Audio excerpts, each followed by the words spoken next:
दक्षिण भारत में चक्रवाती तूफान सेन्यार और निम्न दबाव क्षेत्र का गहरा असर IMD ने तमिलनाडु, केरल और आंध्र प्रदेश में भारी बारिश का अलर्ट जारी किया है।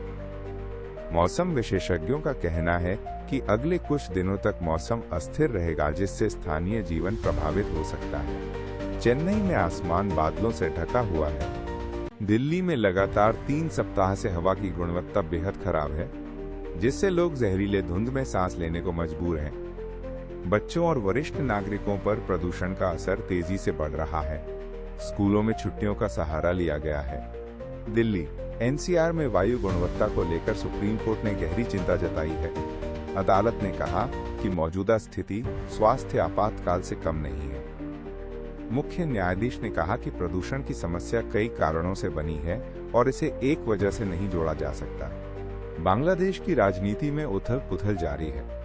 शेख हसीना भारत में शरण लिए हुए हैं और अदालतों के फैसले हालात को और तनावपूर्ण बना रहे हैं। पूर्व प्रधानमंत्री शेख हसीना पर भ्रष्टाचार और मानवता के खिलाफ अपराधों के गंभीर आरोप लग रहे हैं, जिससे बांग्लादेश की अंतरिम सरकार की मांग तेज हो गई है। अमेरिकी राजधानी में बुधवार शाम को व्हाइट हाउस के पास नेशनल गार्ड पर गोलीबारी की गई, जिसमें 2 सैनिक घायल हुए हैं। हमलावर को तुरंत पकड़ लिया गया। राष्ट्रपति डोनाल्ड ट्रंप ने इस हमले को आतंकी हमला बताते हुए अफगान नागरिकों की एंट्री को स्थगित करने की घोषणा की है। हांगकांग में बुधवार रात एक भयावह आग ने ताइपो इलाके के वांग फुक कोर्ट रेजिडेंशियल कॉम्प्लेक्स को तबाह कर दिया, जिसमें 44 लोगों की मौत हो गई है। आग इतनी तेज थी कि कुछ ही घंटों में पूरा इलाका आग के गोले में बदल गया, जिससे 279 से अधिक लोग घायल हुए हैं। मध्य पूर्व की राजनीति में हथियारों की दौड़ फिर से तेज हो गई है। अमेरिका ने सऊदी अरब को F-35 लड़ाकू विमानों की संभावित बिक्री पर सहमति दी है। अमेरिकी विदेश सचिव मार्को रूबियो ने इजरायली प्रधानमंत्री बेंजामिन नेतन्याहू को स्पष्ट किया है कि सऊदी को मिलने वाले F-35 जेट इजरायल के विमानों जितने उन्नत नहीं होंगे। इजरायल की नेतन्याहू सरकार ने बेनी मेनाशे यहूदी समुदाय के 5,800 सदस्यों को इजरायल वापस लाने की मंजूरी दी है। यह निर्णय ऐतिहासिक और महत्वपूर्ण है। यह पुनर्वास अभियान 2030 तक पूरा करने का लक्ष्य रखा गया है। इसमें पहले से मंजूर 1200 लोगों को भी शामिल किया गया है। धर्मेंद्र के निधन की खबर ने फिल्म इंडस्ट्री में शोक की लहर दौड़ा दी है। 24 नवंबर को उनके जाने से परिवार और चाहने वालों के दिलों में गहरा खालीपन आ गया है।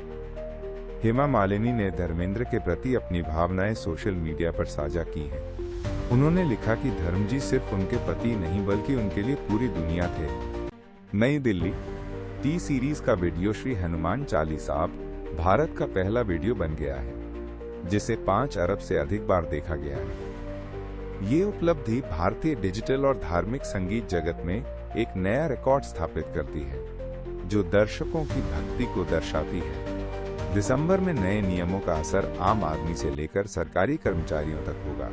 हर क्षेत्र में बदलाव होंगे जो बजट और खर्चों को प्रभावित करेंगे। LPG सिलेंडर की कीमतों में 1 दिसंबर को बदलाव की संभावना है। कमर्शियल सिलेंडर के दामों में कटौती हो सकती है, जो होटल और रेस्टोरेंट पर असर डालेगी। भारतीय महिला क्रिकेट टीम की स्टार बल्लेबाज स्मृति मंधाना की शादी को लेकर चर्चाएं सोशल मीडिया पर उथल-पुथल मचा रही हैं। शादी की तारीख 23 नवंबर थी, लेकिन स्मृति के पिता की तबीयत बिगड़ने के कारण इसे टाल दिया गया है।